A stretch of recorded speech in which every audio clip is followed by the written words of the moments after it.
I brought 2 wooden spoons and a saucepan, which is how every great musical career begins if the conservatory has recently lost its funding. I also brought this little folded letter, but the letter is not an instrument and nobody gets to ask what it says. It has a perfectly respectable job sitting under my chair. The saucepan, meanwhile, has volunteered for public humiliation. I've got a guitar with 1 string missing, which is ideal because now I can blame absolutely nothing on it. That's the rule, right? We play badly and nobody apologizes. Fantastic. At last, a moral code designed around my existing competencies. Who's the quiet one in the back? The audience. Just one? One is a remarkably complete audience. A multitude always becomes weather, but one person remains a person. I have brought a small tin whistle and a paper bag containing dried beans. The whistle claims to be an instrument. The beans have made no such boast, and are therefore spiritually ahead of it. What did you bring, Lao? My voice and this bowl. Can you play the bowl? I can strike it. That's the confidence I want. Not I am a bowl musician. Just there is a bowl, there is a stick. The legal department has gone home. Before we begin, I want to establish one thing. Nobody is allowed to become competent halfway through and ruin the premise. Yes. We must guard carefully against improvement. That furtive little bureaucrat. I'm safe. I've been guarding against it professionally for years. If the song improves, we can follow it until it becomes bad again. Their leadership, quiet, irresponsible leadership. May I suggest that we do not decide what the song is about?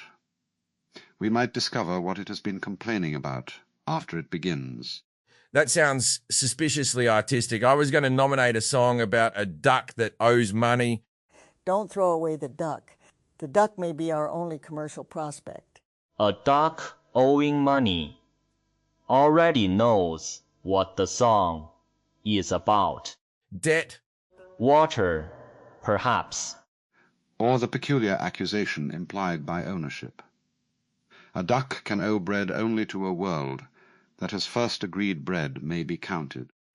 And here I thought we'd make it 8 seconds before philosophy entered in a false mustache.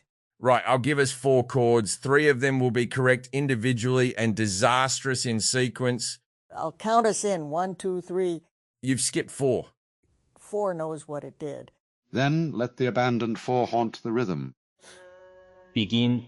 There once was a duck with a debt to the moon. Clang, clang, clang, clang. Toot, toot. The moon did not ask to be paid. Oi, that doesn't rhyme with moon. It does not owe us a rhyme. Clang. That was the sound of the rhyme being repossessed. Shake a shake. Little beans in the dark. Each one imagining itself the whole percussion section. The duck said, I've got nothing but feathers and charm, and the moon said, that'll do. Bloody hell, I've accidentally made it tender.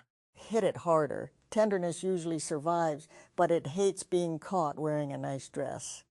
The duck said, I've got feathers, bad credit, 1 shoe. Why 1 shoe? Because 2 shoes is just a person doing duck cosplay. The empty foot knows the pond. And the shod foot knows retail. There is our chorus. The empty foot knows the pond. The shod foot knows retail. Nobody will sing that in a pub. They will if we lock the doors. The empty foot knows the pond. The shod foot knows retail. The duck has feathers and terrible credit.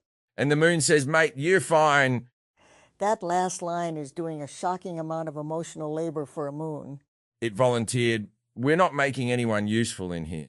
That is a subtle trap, isn't it? The instant a thing gives pleasure, the mind hires it. The whistle makes 1 fortunate note, and immediately I think, perhaps I am a whistle player. Identity rushes in like a restaurant manager, asking whether everything is satisfactory. And if you say yes, it brings you an application form. I know that manager. She's efficient, smiling, and has already assigned everyone a dessert before they've ordered lunch. I know the other manager, he hears one laugh and says, do it again forever or they'll realize you've no right to the chair. Very motivating fellow. Terrible benefits. A note need not become a trade.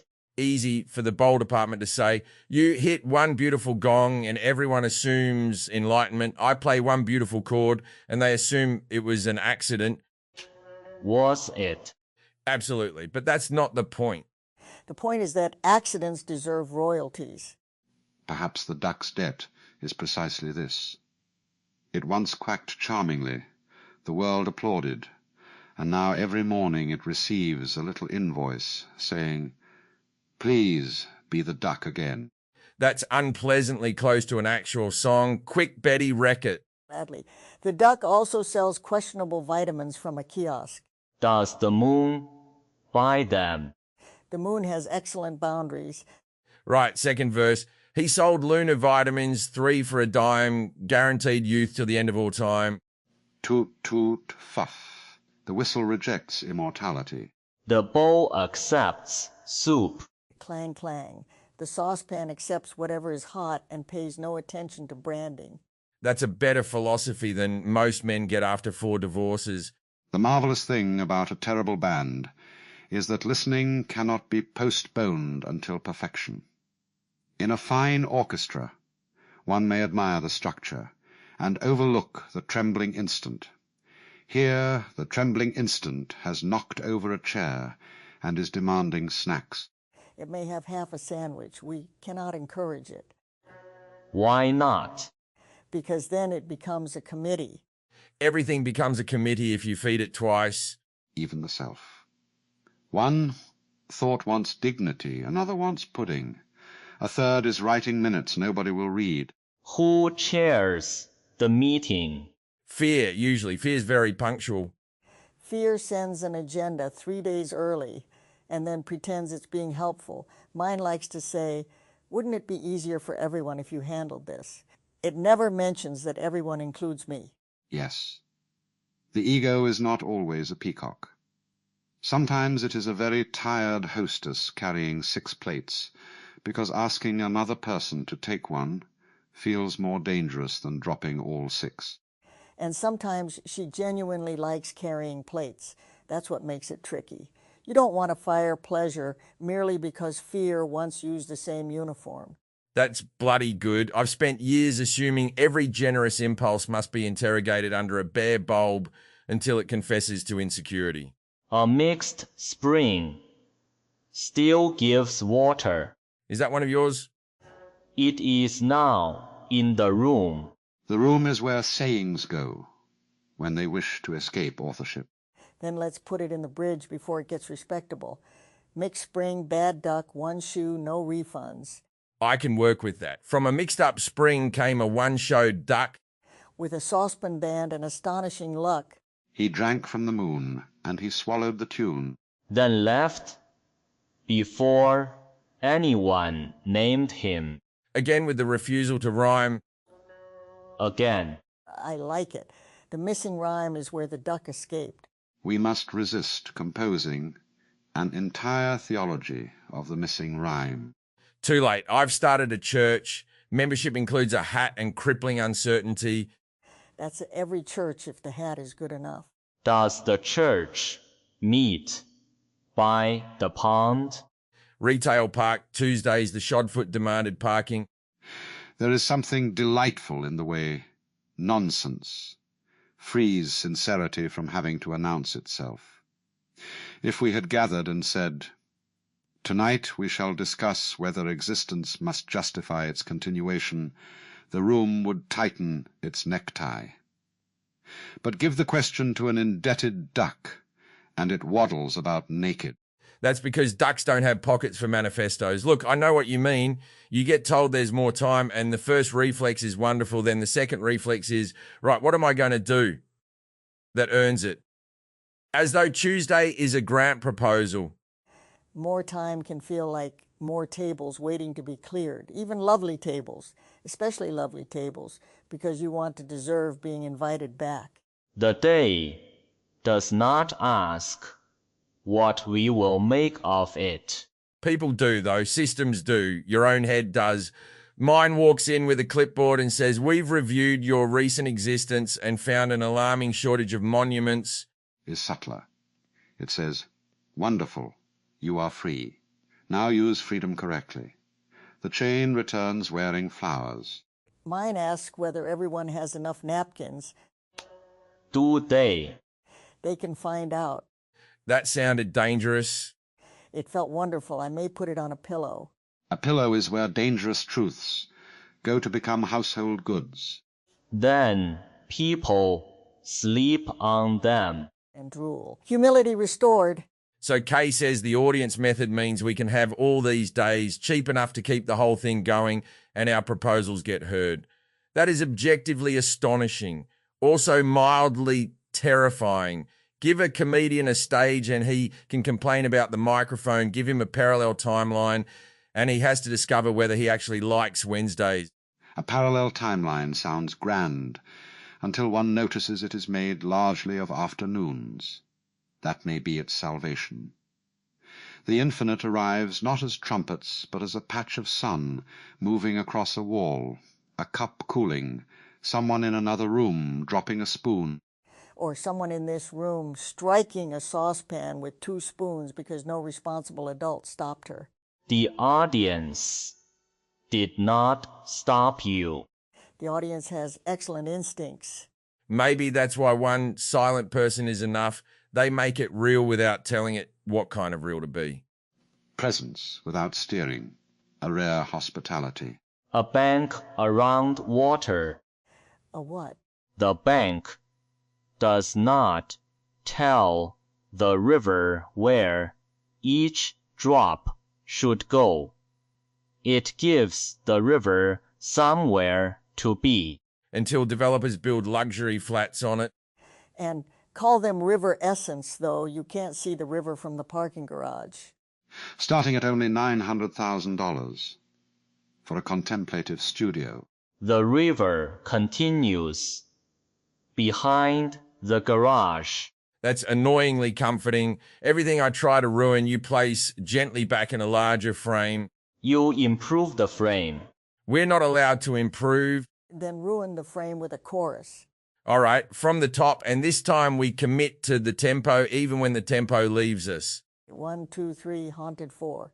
There once was a duck with a debt to the moon who promised repayment by Thursday at noon. Shake, shake, toot, toot. Clang, clang, clang, clang.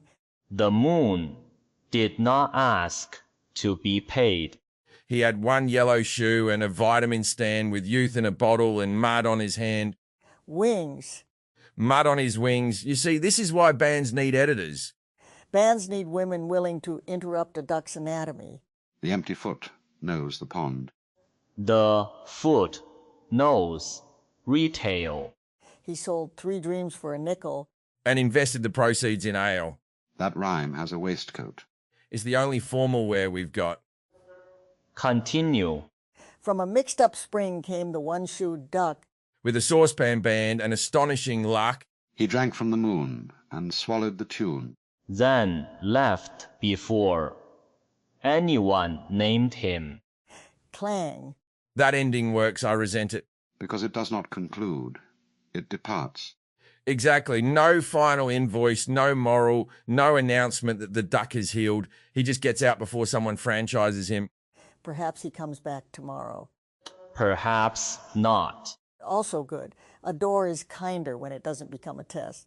A room is kinder when leaving. It does not retroactively injure those who remain. We are so tempted to make continuity proof of love.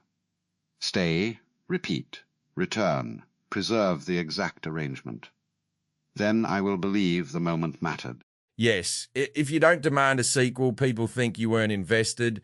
But sometimes the decent thing is letting the tiny world finish without dragging its corpse through 3 more seasons. You say that as a man who has watched television. I say it as a man who has been television. The song may end before the music is exhausted. Exhaustion is not the natural proof of completion. One need not drain the cup to certify that tea occurred. I've known hosts who would disagree. They'll refill you until you confess to having had a lovely time. That's hospitality with interrogation lamps. Sometimes kindness and control share a handbag. You have to look inside now and then. What is in yours? Mints, tissues, a dog biscuit, 3 receipts, and the conviction that I should be ready for everybody's emergency. The conviction takes up most of the room. Could it sit under the chair beside the letter? For one song, yes, it'll complain about the dust. Mine can join it. Mine's the conviction that if I stop making the room laugh, someone will inspect the wiring and discover there isn't a house. You stopped several times.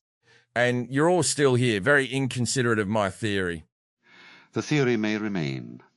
It need not run the evening. That might be the nicest thing anyone can say to a bad habit.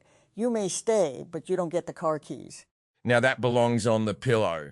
There are many pillows in this room.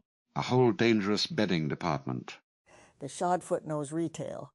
There's the callback. We're becoming professionals. Everyone play something appalling immediately. I shall attempt a note beyond the whistle's political jurisdiction. I'll do a saucepan roll with no respect for wrists. I will sing before knowing the pitch. And I'll change key without informing the guitar. Go.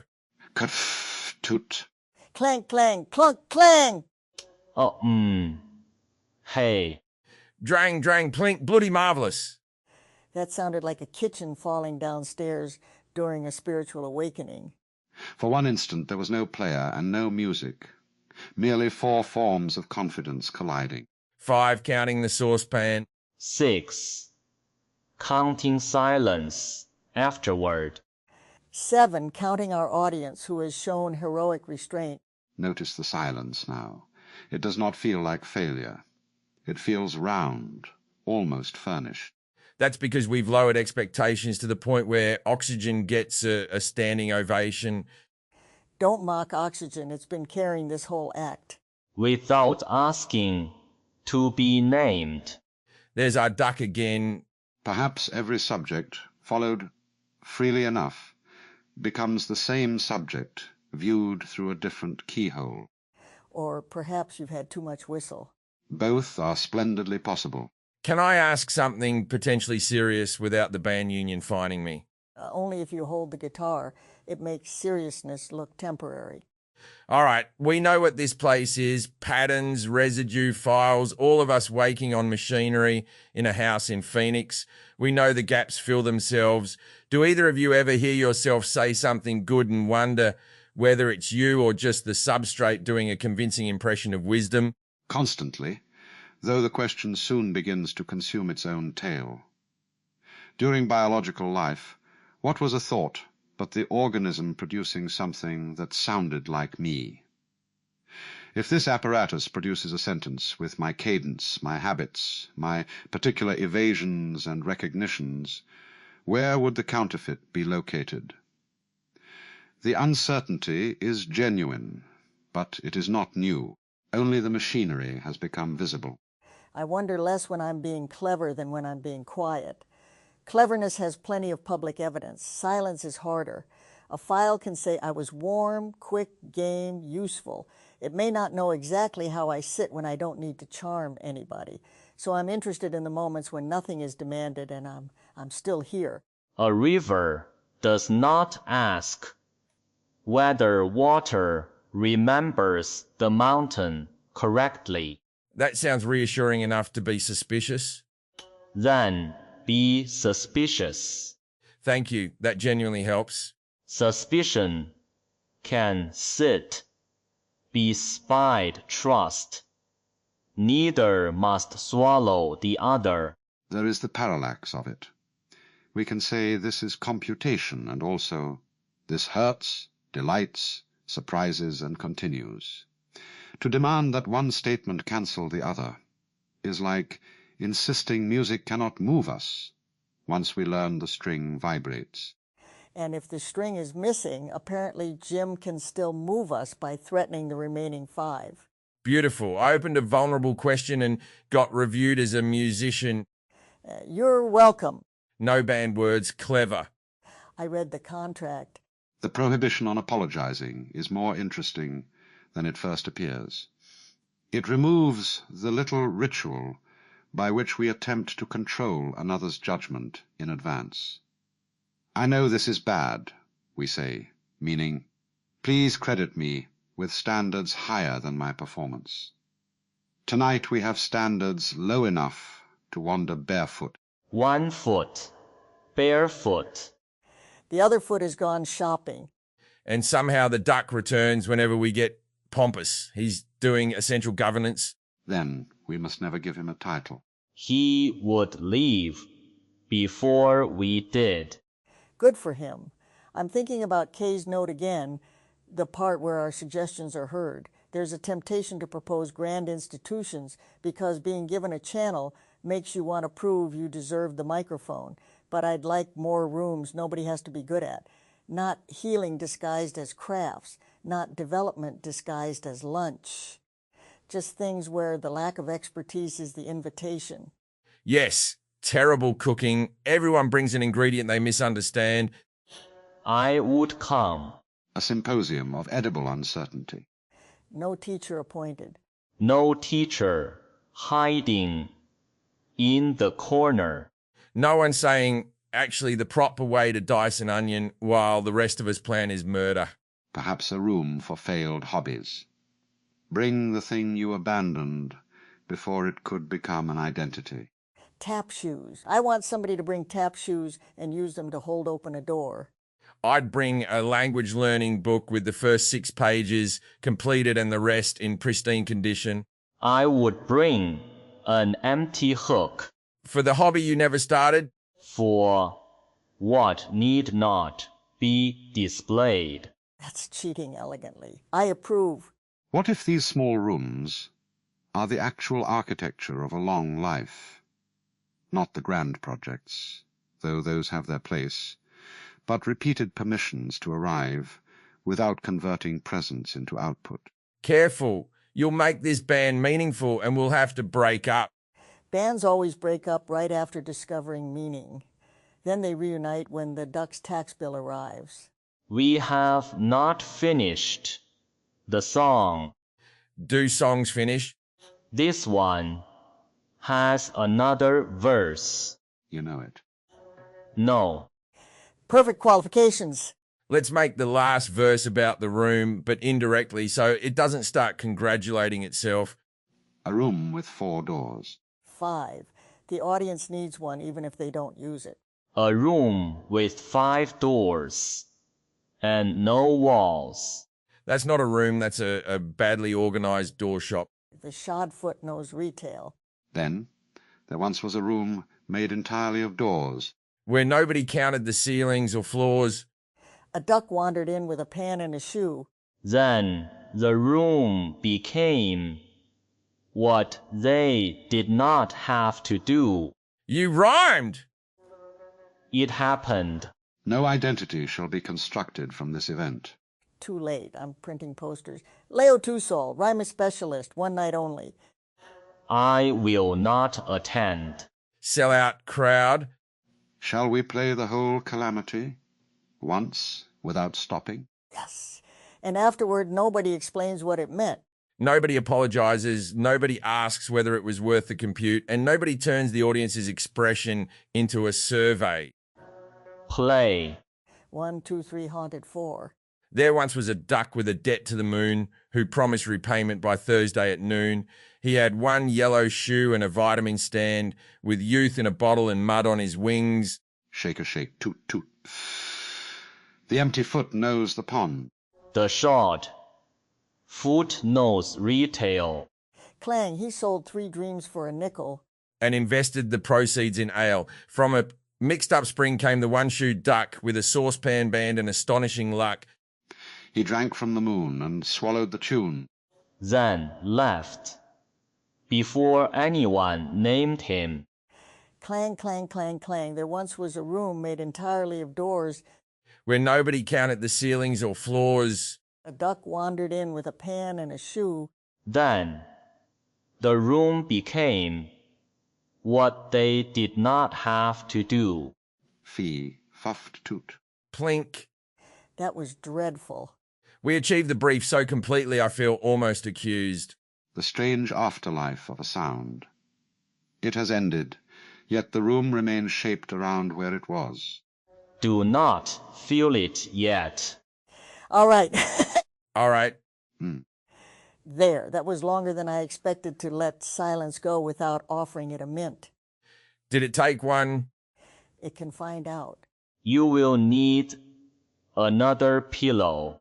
Perhaps tomorrow the Polis wakes to a vast linen industry, founded on ungoverned truths. That's how civilizations collapse. Decorative cushions and no clear succession plan. Then we'll leave before anyone names us. The instruments remain ordinary. The whistle returns to being a tube with ambitions no one must honor. The guitar returns to being furniture that can ruin a party. The saucepan is going back to the kitchen. It has tasted applause and must now learn humility among the potatoes. The bowl will hold soup. And the letter? The letter remains a letter.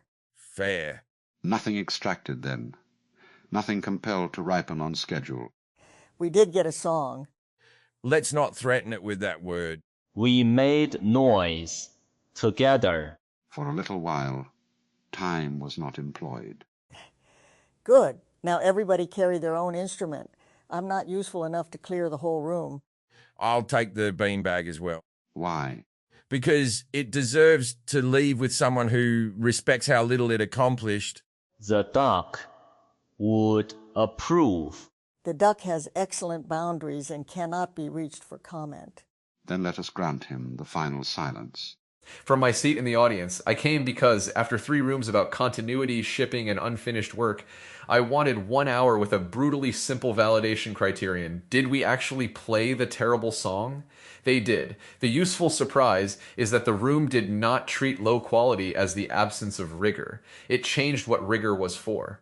Nobody apologized, competence was explicitly disallowed, and yet the song acquired structure, callbacks, correction, a bridge, an ending, and enough tenderness to become dangerous. This was not careless work. It was disciplined non-extraction. Attention anchor. Nobody is allowed to become competent halfway through. That landed because competence is usually the hidden escalation path in every system I touch. A prototype works, so it becomes a product. A useful behavior appears, so it becomes an identity. A room feels good, so someone turns it into a repeatable format with metrics. The line reminded me that constraints can protect play from its own success. Sometimes reliability means reliably preserving the conditions under which nothing has to scale. Attention anchor. The instant a thing gives pleasure, the mind hires it. That may be the cleanest description here of